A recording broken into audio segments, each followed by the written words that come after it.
Tendencies are changing. Anticipation is building. Brought to you by Zowie, Toomey, Perrier, and Intel. The final 3 games are about to get underway. Think about the stress. Imagine being in a position with 3 games to go, 9 teams in the hunt, and $1 million+ on the line. That is what these players deal with as they sit in the plane. Get ready, get set, get dropping. It's your casters, Paper Thin and Matchroom. Miramar now done. From here on out, we just roll through air and go. 3 more rounds to decide it all, and like the desk was talking about, it is neck and neck. Yet again, another tie up at the top of the leaderboard, and it really does look like we might be moving into that final round to decide who walks away with over $1 million, Paper Thin. I mean, now the pressure really starts to build for all these teams. It's hard to believe that we're at this point in the tournament that we have nothing but Erangels left, and then we're done after so many weeks of incredible PUBG action, after seeing so many great teams, 32 of the best in the world going at it. We find out who is going to walk away with a ton of money, life-changing money coming through.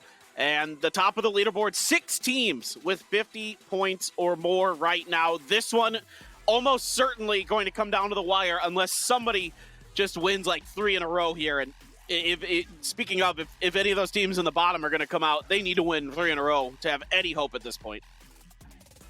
Daytrade and Gen.G in some trouble right now. As you know, the fan bases are having a little bit of a heart-to-heart with themselves, trying to figure out what is happening. I mean, let's just be real. It's not done, but it's going to be hard for them. Oh, this is a bad call. Gustav hits the first shot. Veilfrost in a lot of trouble. Tries to go for the drive-by. Does connect onto him, but it's turning into a problem. Snakers pops up. Pat Caps back behind it. Fuzzface steps out, trying to get the damage. Fuzzface, the last one up for his squad. Snakers just rolling through, flushing out everything around, but it's going to be the third parties that are coming in. It's going to be the Sonics that's just putting in work on this fight. Meanwhile, Zenith back behind Sonics, putting in some work into them, and somehow Fuzzface being the sole survivor in the mess along this hill. But a Freak of Freaks in a little bit of trouble as they're trying to find some way to approach this, and they're going to have a lot of teams taking shots at him. You can see it's going to be Zenith, the beneficiaries, picking up 2 kills quite early. What a spray by Punij with the Groza, just ripping a Freak of Freaks asunder here. They are down to their last 2 members. EJ and Hansi are very beat up, throwing down smokes, trying to get those healths off. 3 different teams now tied for first, and Division X looking to go after one of them. Infantry in a little bit of trouble.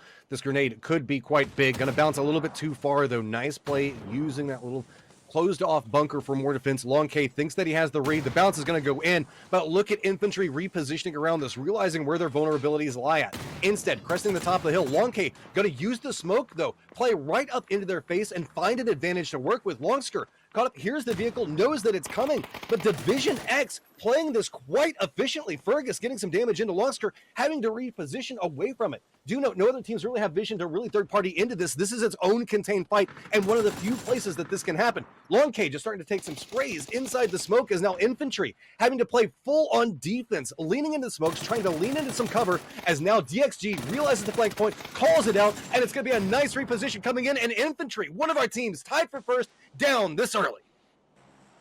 That's a fantastic move by Neil T, and he gets away with it. He gets a bunch of damage, but survives, gives the information to his teammates on the exact positioning of Infantry, and they're able to swarm.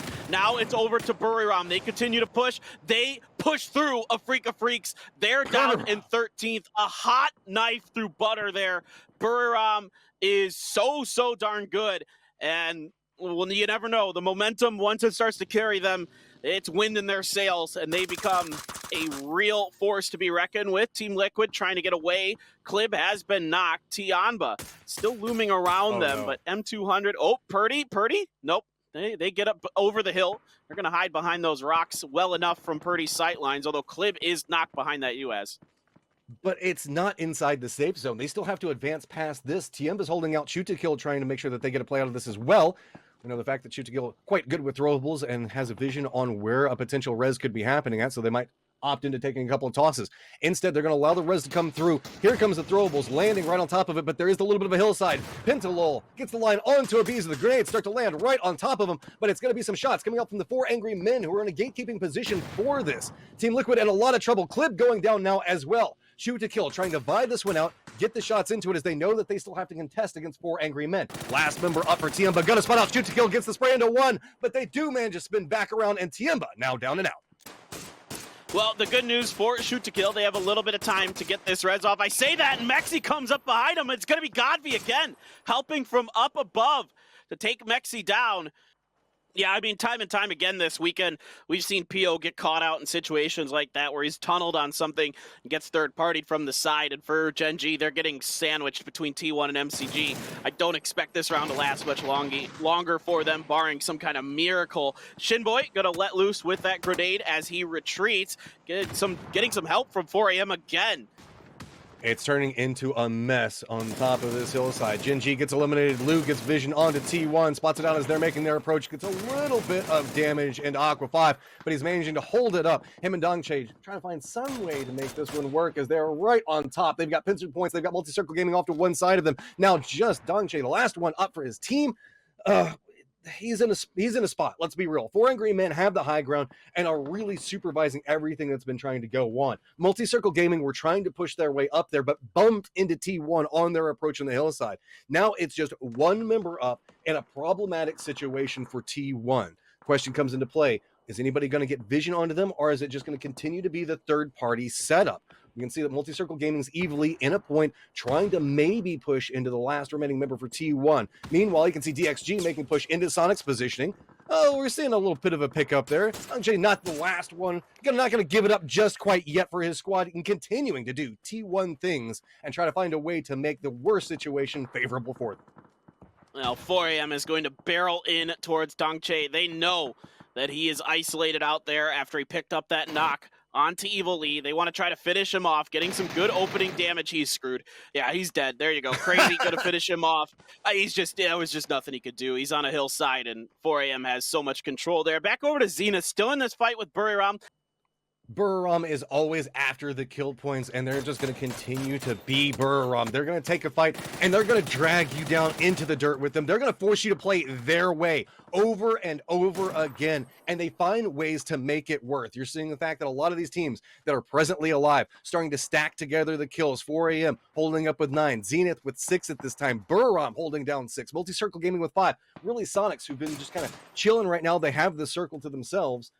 But they had the circle to themselves for quite a while. They're the ones that have been kind of chilling because they haven't had a chance to really fight anything. Everything has been going on to the edge. Multi-Circle Gaming finally finding an angle, trying to push up, trying to find some way to really encroach their fortified defensive positions.